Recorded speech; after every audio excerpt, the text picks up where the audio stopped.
Wolf of Gubbio was a wolf that, according to the Fioretti di San Francesco, terrorized the Umbrian city of Gubbio until it was tamed by St. Francis of Assisi acting on behalf of God. The story is one of many in Christian narrative that depict holy persons exerting influence over animals and nature, a motif common to hagiography. Story: during the period around 1220 when Francis was living in Gubbio, a fierce wolf appeared in the country and began attacking livestock. Soon the wolf graduated to direct assaults on humans, and not long after began to dine upon them exclusively. It was known for lingering outside of the city gates in wait for anyone foolish enough to venture beyond them alone. No weapon was capable of inflicting injury upon the wolf, and all who attempted to destroy it were devoured. Eventually, mere sight of the animal caused the entire city to raise alarm, and the public refused to go outside the walls for any reason. It was at this point, when Gubbio was under siege, that Francis announced he was going to take leave and meet the wolf. He was advised against this more than once, but, irrespective of the warnings,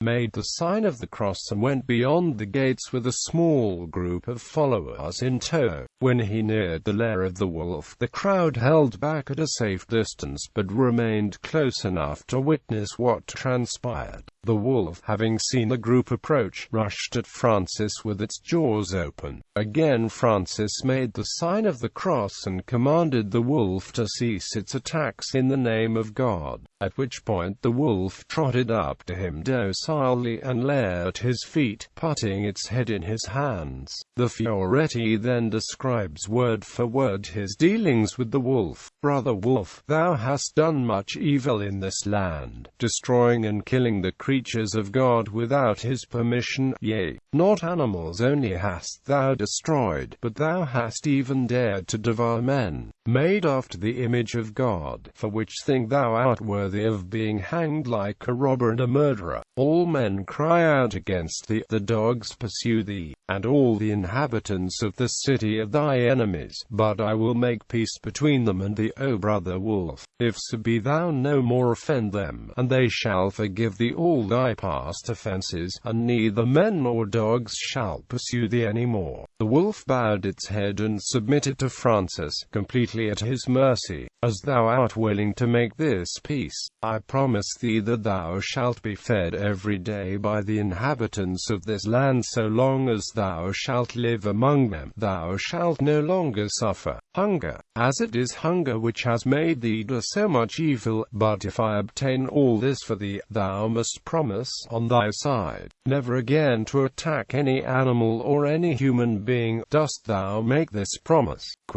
In agreement, the wolf placed one of its forepaws in Francis's outstretched hand, and the oath was made. Francis then commanded the wolf to return with him to Gubbio. At this sight, the men who had followed him through the walls were utterly astonished, and they spread the news. Soon the whole city knew of the miracle. The townsfolk gathered in the city marketplace to await Francis and his companion, and were shocked to see the ferocious wolf behaving as though his pet. When Francis reached the marketplace, he offered the assembled crowd an impromptu sermon with the tame wolf at his feet.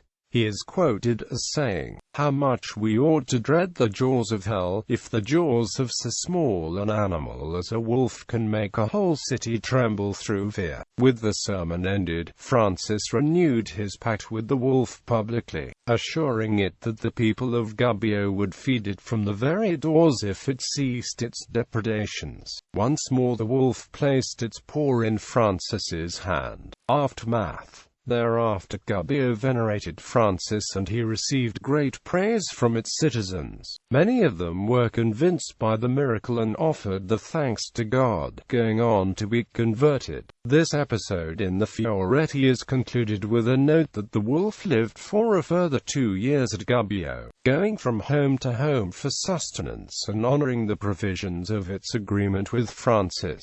At its death the city was saddened, for even though it had slain so many it was a symbol of the sanctity of Francis and the power of God. According to tradition, Gubbio gave the wolf an honorable burial and later built the Church of St. Francis of the Peace at the site. During renovations in 1872, the skeleton of a large wolf, apparently several centuries old, was found under a slab near the church wall and then reburied inside. In 1913, the Nicaraguan poet Rubén Darío published his still popular Los Motivos del Lobo, concluding that human desires are darker than those of the beast.